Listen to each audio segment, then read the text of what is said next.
It's time now for County-Wide, a presentation of Yavapai Broadcasting News.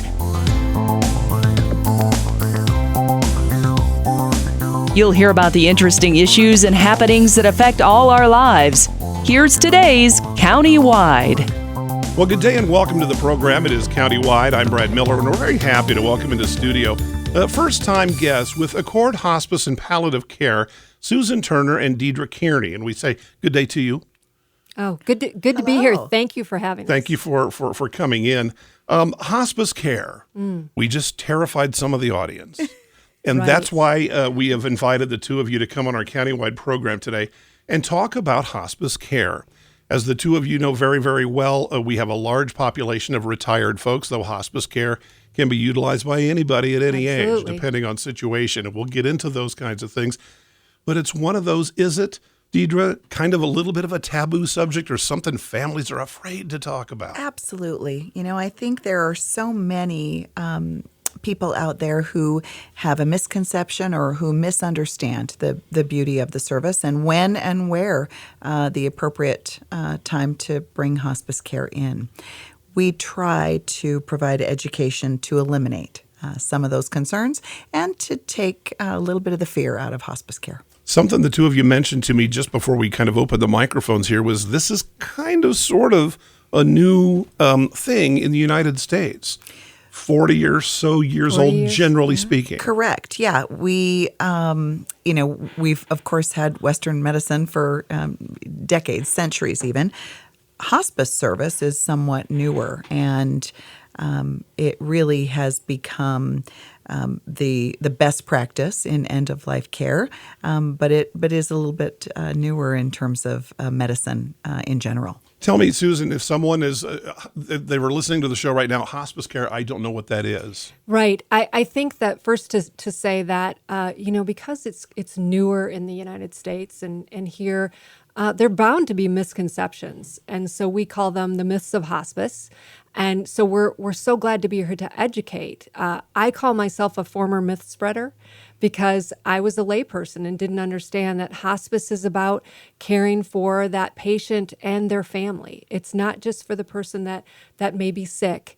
It's for the entire family. And some of the things that we talk about is people think automatically that we move in with a family, and we don't do that. We're here to provide that care for that patient, but also create a plan that addresses what they want, and meaning what does quality of life mean to them, and how can we be of help to that? And so it's not about a place. It could take place in their home. It could take place in a facility. It's wherever they call home. Yeah. To say service just sounds cold to me. Right. It's almost a peace of mind. It's almost a philosophy. A philosophy. Right. Exactly. Yeah. And that's why. I'm going to say some stupid things like I do on the radio all the time, and our audience will be familiar with it. It'll be a little bit different to you because I think that there's probably some very much misconceptions, as you've already described, and generalizations. First of all, hospice is where people go to die. Yeah. They both just went, oh my gosh. Yes, how many people really think that? So a couple of facts about this. The research shows that patients who enroll in hospice live longer than those who don't. You might ask, why? Why is that? In part because there is a whole team of experts and caregivers and volunteers and professionals that really rally around this patient and their family to provide expert care. So you now have access by lifting up, your phone and calling, access to people who know exactly how to care for you, how to manage symptoms, how to engage with clinicians and come up with medication regimens that are going to provide the most support and the most care and the most comfort. Right. And I think, too, the idea that that there is a time limit is just a myth. Right. You can enjoy 2 weeks. Yeah. Right. The clock is they good. call If in you go in hospice on and a that's if you it. go in on a Friday, you're going to pass Right. within 2 Fridays. I mean, it's silly. We chuckle, but There are so many people who really do believe that, Brad. it's been coming up on a year since President Carter entered hospice. It was in the news. Correct. I thought 2 weeks later he would have passed, and the man is still here. What a beautiful representation of what hospice care can be. Yeah. Right. And that really is our experience. The Medicare tracks length of stay, and they kind of look at, how long is a person on hospice. The average across the country is significantly higher than one might think. But we really, as an organization, our length of stay is around 160 days. Really? So, and that's an average. So we have people who are on for many years, and we have people that, hear about hospice or make the decision to come on hospice a little bit later. Here comes Brad's stupid assumption number 2. I'm going to survive in hospice for whatever the term may be because you've shot me full of drugs and I don't even know who I am or where I am or what people. And the two of you again chuckling. Yeah. And I know that that's a complete misconception, and that's why we're doing the show. Yeah. How wrong is that assumption? I love that Susan mentioned already that there are people who really don't understand, what hospice care looks like and what we can do. And the first question we always ask is, what are your goals for end of life? What are the things that are important? We often hear things like, my granddaughter's getting married in 3 months and I want to be there.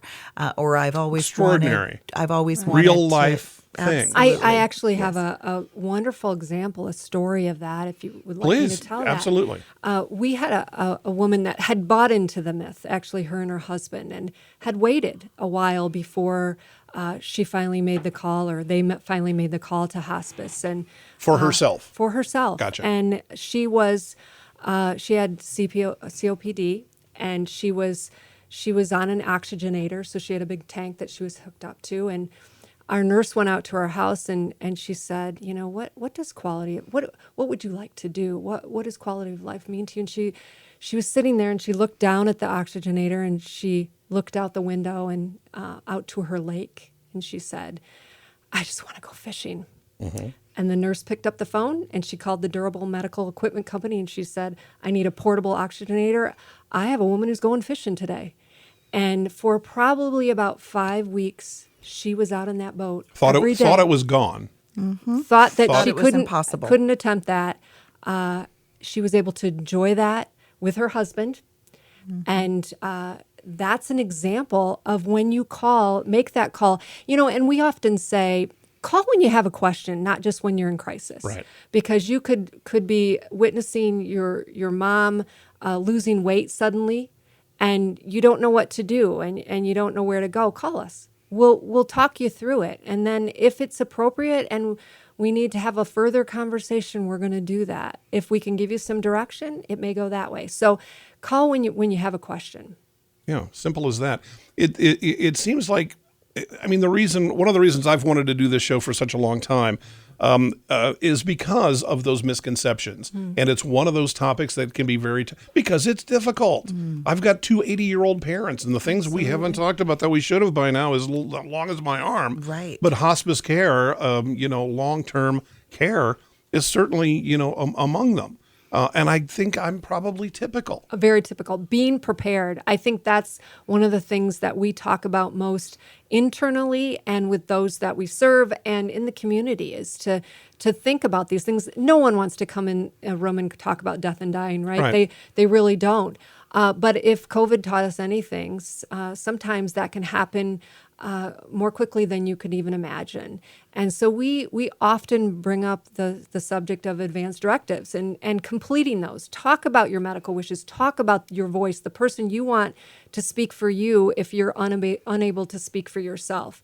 So important to get that in writing and make sure that person accepts that responsibility, because sometimes that's scary and it may not be your spouse. It may be your friend. It may be your aunt. It may be whoever is able to take control of that and read your wishes and stand by them and put them in writing, because it's something that you can do today. We say once you've turned 18, put them in writing.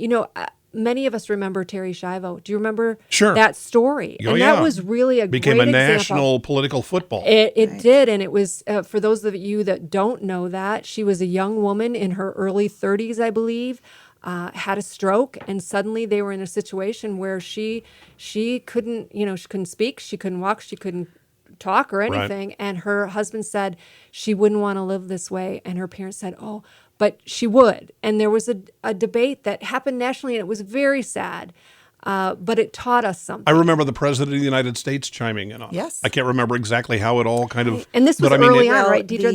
It was very before people talked about it. I think that what came of that was, the question is who knows us deeply and knows our wishes. In the absence of something written, it is a guessing game, and unfortunately, the conflict and dynamics between loved ones left behind creates a situation that no one wants to be in. Right. That's the last thing we want. We say often that completing your advance directives is a gift to your family. Right. I have routinely brought the topic up at dinner, and my kids look at me like, "Mom, we don't want to talk about this." Right. But it really is. Yeah. It's an important thing to do. It's a gift for our family, and such peace of mind to know no matter what happens, we have things the way we'd like them to go. And it's a lesson. The older I get, the more I realize life rarely goes the way we think it's going to. And being able to put these kinds of things in place.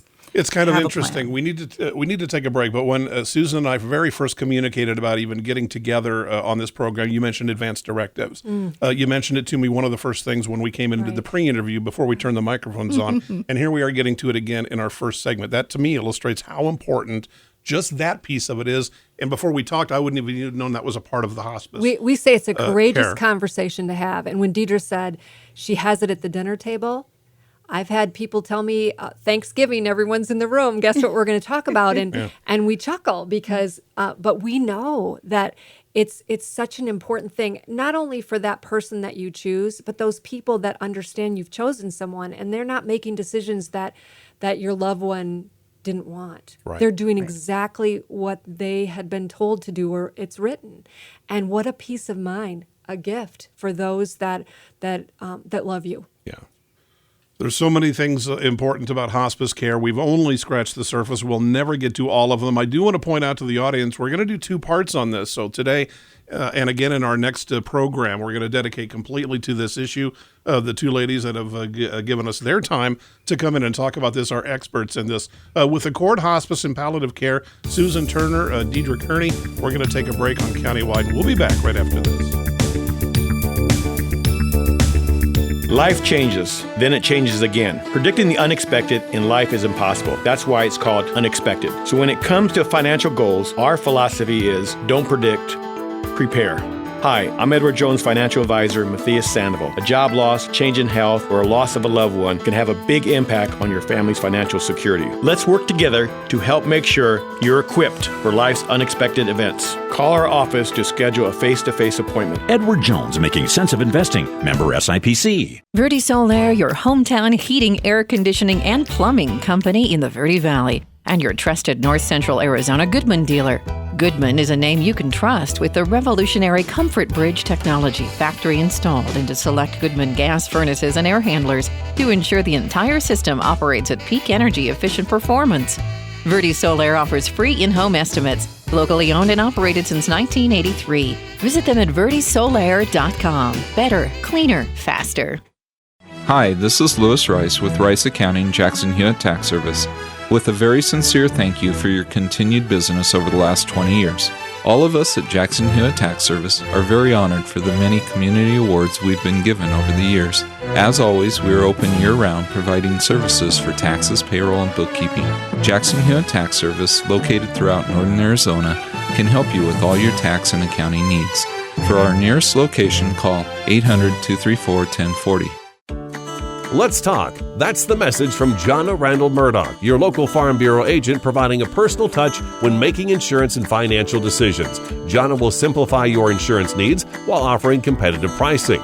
Let's talk auto, home, life, and farm. Call Jana at Farm Bureau today at 928-649-8686. Your Cottonwood Farm Bureau Property and Casualty Insurance Company. At Farm Bureau, they insure more than just farms. We welcome you back to the program. I'm Brad Miller. It's Countywide, and our guest today, Diedra Kearney, Susan Turner with Accord Hospice and Palliative Care, talking about hospice care, what it is, what it isn't. There's so many myths. I was amused. Susan last week brought in a rack card, and it's just about myths. It is. The about first myths. thing you've got to do with folks is knock down a lot of walls, misconceptions, and straight up falsehoods that we've all collected because we don't talk about these things at Thanksgiving or any other place or time. Right. Now, in our first piece, we were talking about advanced directives and how important that is. You said age 18, Diedra, and so we should start thinking of that right away. As soon as our children become adults, let's get that discussion going. Right. That door open. It seems to me that if anywhere along my healthcare journey, if things start to be a problem, if I am diagnosed with a terminal illness, at what point do the advanced directives become, say, my son or my wife or whomever? You know what excellent question. I'm not saying it right, but I think you know what I mean. No, I think, Brad, I do. I think that's part of what maybe frightens us when we think about, if I appoint somebody, have I just turned over, the decisions of my life to that person? Bingo. The need for a power of attorney, the need for someone to speak on your behalf only comes into play when you are not able to speak on your own behalf. So if there is a terminal illness, if there is, a traumatic brain injury, if there is something that renders you incapable of making decisions and speaking for yourself, that is when your appointed person would step in and speak on your behalf. Almost like checked boxes. Correct. These criteria have occurred. Correct. This is how mom or whomever wanted it. Okay. And I get it. I think the It's part of the important plan. thing, as part of your plan, you can designate a person to perform in whatever areas that that are appropriate to you. So you could select a healthcare power of attorney. You could select someone to manage your financial affairs. You could select someone who is going to take care of your pets when you are unable to take care of your pets. So that's the beauty of and the importance of identifying what are your advanced care directives and what are the things that are important to you should you be unable to perform in in your daily duties. I think also when someone hears 18, what do I know when I'm 18 about what I want, as far as my advanced care directives? And it's important to understand that, yes, we do evolve over time and our decisions may change what we want. And you can go back. Well, when you take a and spouse. change them. Right. Yeah, And that's why we always say a million milestones. Right. Well, we always say that, yes, you choose someone to speak for you, but you also have backups. You have, I always say 3 in total, so that if, for God forbid, you're in a car accident and you're with your spouse who is your primary voice or your health advocate or whatever you want to call them, and they're unable to help at that point, you have someone else that can come in and follow those advances. But it's important to understand that it's not a cut. Okay, I've made the decision and no longer it's can a I living type thing. It's a living will. So much of our conversation already has been about this, and it's almost like insurance speak. And I thought, well, that's exactly what it is for your life, and for your own peace of mind and your humanity, and for your family. And we talk about it all the time. We honestly do. It's one of those things that we educate. Well, okay, that's my constantly. next question. Given the importance of those kinds of things, when someone does enter hospice who has not undergone any of that kind of discussion with family, you don't have a piece of paper on your end to help with their treatment. Does that make your job that much more difficult? Well, I think it gives us a place to start, for sure.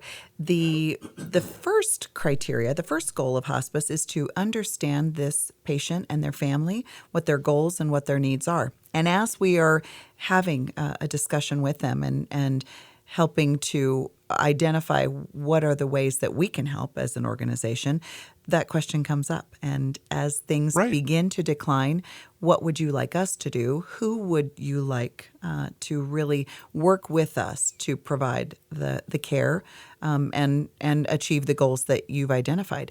So if there is a family member that a patient that does not have a living will, has not walked the path of advanced directives, that's where we start. Okay. And it So you'll get to it. Absolutely. If it's not done, it's going a to have member to. of the hospice team is there, and it's really their goal to identify some of those needs and make those arrangements, among others. And I wonder if it's important, Diedra, for us to explain who's on that team. Sure. So as part of the hospice team, we have palliative and hospice certified physicians. We have nurses. We have certified nursing assistants who help with daily cares. We have grief and counselors that really work with families on navigating the difficult journey of terminal illness. Right. We have medical social workers, and we have volunteers. We provide therapies that may assist with comfort, and the social worker is primarily the one whose responsibility it is to walk through some of those logistics, some of the arrangements that families may or may not be aware of at the time that they enlist our care, and certainly we have resources that assist those families if this is the first time they've considered a power of attorney or advanced directive care. Right. So I can call you today. Absolutely. I mean, well before any of these kinds of things, and Absolutely. then I'm going to get directed. If you don't have all the answers, you can steer me certainly toward. Correct. Because there can be an awful lot of it. It's not the kind of thing you could throw together at the last minute. No, and you'd be surprised how often that's where we encounter people sometimes. And I think Susan mentioned earlier, COVID. So many lessons came out of that. Right. We had people who had a cough or felt sick, went to the ER, and too many of them never came home and never saw their family again. So families are left to pick up the pieces, and what are the things that we need to do now, and I think when we talk about hospice, we really are talking about an individualized plan of care for end of life.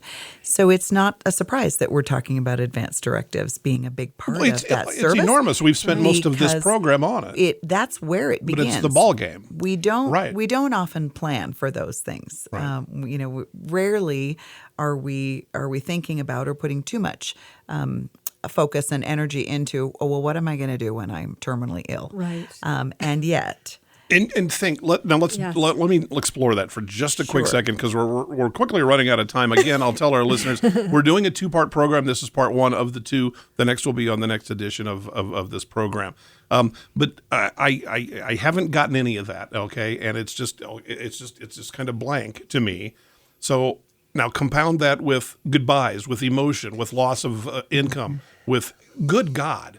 You are going to be overwhelmed with stuff you've got no control over all of a sudden. Right. Where is this plan going to fit into all of those kinds of things? Right. All the people you haven't said goodbye to. Right. Or have no crew. Oh, my gosh. Right. That emotional It overwhelms me, and I'm just the guy sitting in a room. Well, and that's probably why people stay away from it. One of the reasons that they just don't want to talk about it. I'm scared to talk about it. It's too overwhelming. And I think that I think we would love to see it more normalized in that respect. This is a conversation that, again, is a gift, and that we can have over dinner, or a conversation at, with your friends, and really talk it out and understand not only your medical wishes, the person you want to speak for you, but also, how do I want to be cared for? Do I want to be,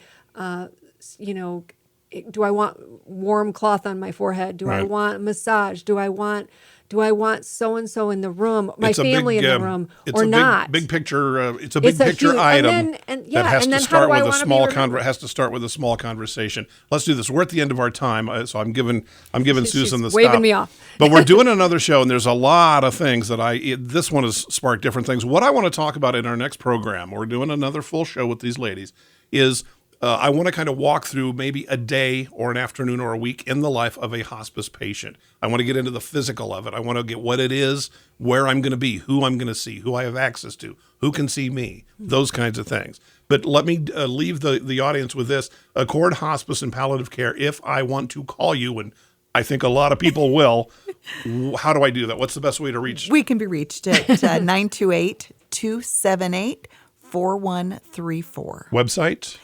www.accordhealthgroup.com. Our guests, Susan Turner, Diedra Kearney. This is part 1 of 2. We're talking about hospice care. It's a tricky conversation. I've wanted to do this show for 3 years, and I've been too afraid to do it. and that's why we're doing it now. A lot of us are scared to have this important conversation. Part 2 coming up on Countywide. I'm Brad Miller.